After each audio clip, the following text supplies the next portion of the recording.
naku, bibigyan ka ni Lord niyan. Kasi may mga kilala tayong gano'n na successful talaga, di ba? Pagdarasal kita, Tintin. Okay. So, nag-expect, paano yun? Willing ka ring magdalang tao? Opo, pero isa lang po. Oh, isa lang! Wag, sayang naman. Sayang naman, ang ganda-ganda pa naman ng ilong mo, ang ganda ng cheekbones mo. Oh. Ayan, Tintin, hindi ka magdadalang tao. Hindi pwede. Pag nagdalang tao ka, nako, parating na ang apocalypse. Okay. Bakit isa lang ang gusto mong anak? Pag ikaw ang nagdalang tao, okay naman, di naman kaya naman eh. Ano, natatakot po ako eh. Hindi, wag! Magagaling na doktor ngayon. Naku, wag kung pwede lang 10 anak ko, hindi ko na kaya. Diyos ko, hindi naman pwede si Kiko magbuntis. Kaya, okay lang, hindi, wag lang isa. Kasi sayang eh. Tsaka, masarap yung mami, di ba, mga 4. Para may lumabas mang tomboy, meron pa siyang talagang... Kasi may lahi kayo eh, di ba? Oh, I'm just being true, di ba? Para may apo naman si mami na straight boy, straight girl. Yan. Kasi malalaman natin, pag malaki na eh, baka matanda ka na, mahirap naman. Mami, kasi parang alungkot mo, di ko na paano kita patatawanin eh. Ano yan, gusto ko magkaroon ng anak na babae. Kaya nga po, malungkot ako kapag nag-isip ko na may tomboy yung anak ko. Para ba, siyempre, nakikita ko sa mga batang malilit na babae na nakabihis na pambabae. Di ba? Para bang naiisip ko, sana ganyan ang anak ko. Nami-miss niyo po yung nakabestida siya. Oo, nakabestida siya. Dati kasi nung maliit pa, pinibestidahan ko. Nilalagyan ko pa yan ng ipit, ng buhok. Ganyan ang gusto ko sa kanya. Eh, kasi po, dalawa lang yung asawa ko, dalawa sila magkapatid. Puro lalaki yun. Eh, siyempre po, gusto rin po ng papa niya, babae, diba po? Kaya gusto ko maging babae talaga siya. Ano masasabi mo, Mix? Malungkot pa si Mama hanggang ngayon. Tanggap niya, pero dinadasal niya pa rin, no? I'm sure. Pero maganda na yung plano niya, na at least, di pag nagkaroon siyang asawang bading, magkakaroon kayo ng anak na babae.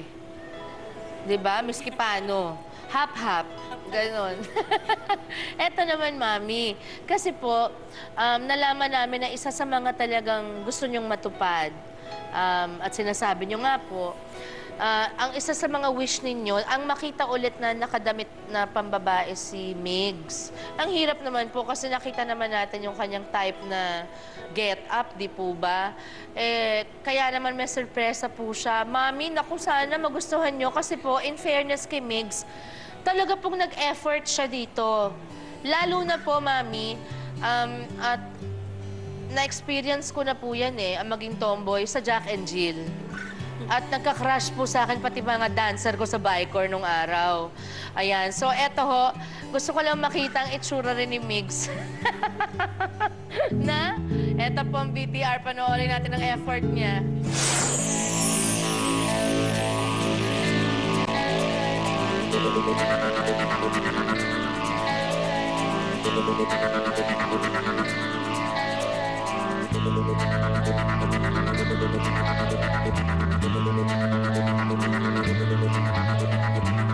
Ma, eto na, sana maging happy ka sa ginawa ko ngayon para sa'yo na nakasuot ako ang babae. Alam ko, matagal mo nang pinapangarap na makita ako na nakaganito yung suot ko.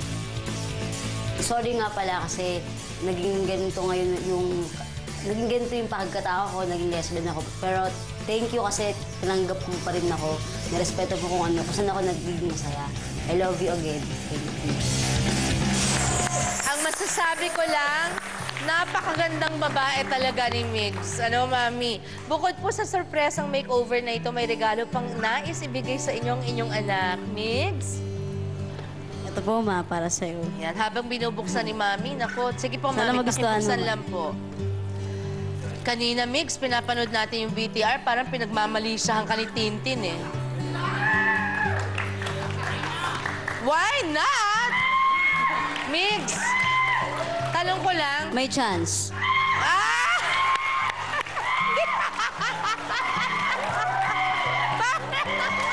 Tintin, halika. Halika, dali. Halika dito. Halika. Okay lang yan. Sinay lolit nga, nakatsinelas eh. Halika dito. Aba, parang lalaki agad ang lakad ah. Parang nataypan mo agad si Migs ah. Kaya lang, ayan. Sige, Mami, tignan niyo po. Migs, pinapakilala ko sa'yo si Tintin. Pero ipagdarasal ko na makamit ka pa na iba. Okay, thank you, Tintin. Mami, ayan po ang pictures mula sa pictorial po ni Tintin kaninang nakadamit pang babae. Nakabistida at naka-high heels. Ang ganda mo, ha? Nagkamali siya agad to si Tintin, naging lalaki. Mami, sakali po ba tatanggapin yung manugang yan? Parang, hindi naman po mabubugbog ng mga kapatid niya. Joke lang. Okay, Mami, ano po masasabi niyo? Salamat, may risk sa binigay mo. At na-appreciate ko to dahil ang ganda mo rito. Ang ganda-ganda niya. You're so Kasi nga, pretty. Kaya ka pogi kasi maganda ka. Thank you po. Natutuwa nga po ako nakapagbestida siya. Yun nga pangarap ko sa kanya, makapagbestida, tapos naka-heels. Eh kaso siguro talagang ayaw niya mag-heels. Kaya eto, Ginawa ko yun na para sa'yo. For Kaya nga feeling ko, anak, lahat yan ipe-frame ni Mami, ikakalat sa bahay niyo. Hilig yan si Mama mag-frame ng Naku! pictures namin. Okay, gawin mo naman, i-request ko rin at request din yan for Mama. Yakapin mo ng mahigpit si Mami kasi namimiss niya yung paglalambing mo. Ay, yung lambing na mo. Naman. Maraming salamat. Alam niyo po, di po ba mga kapatid, puro biro lang po yung kamit. Napakasaya po kasi namin dito kahit po commercial eh. Hindi niyo po nakikita. Mga kaibigan ko po yan, kaya wag po kayong sa biruan namin. Hindi man po pare-pareho ang pagtanggap ng mga magulang sa mga anak na bading at tomboy. Isa lamang po ang totoo, walang magulang ang kayang tiisin ang kanyang mahal na mga anak. Hindi man nila unang maunawaan ang pinili ng kanilang mga anak. Dahil sa pagmamahal, tinanggap din nila ng buong buo. Wala naman tayong choice. Ika nga hindi na matatapon yan dahil mahal na mahal mo. Dahil higit pa sa napiling sexual preferences nila, mas matimbang ang pagiging mabuting tao ng isang kahit bading o tomboy, iba ang may mabuting puso. Ito rin ang matimbang na pangarap ng magulang sa kanyang mga anak na masigit pa siguro sa anumang kasarian. Hindi po ba? Hanggang sa susunod na kwentuhan po natin, ako po si Sharon, lagi niyong kasamang kapatid. God bless you! Thank you! Thank you!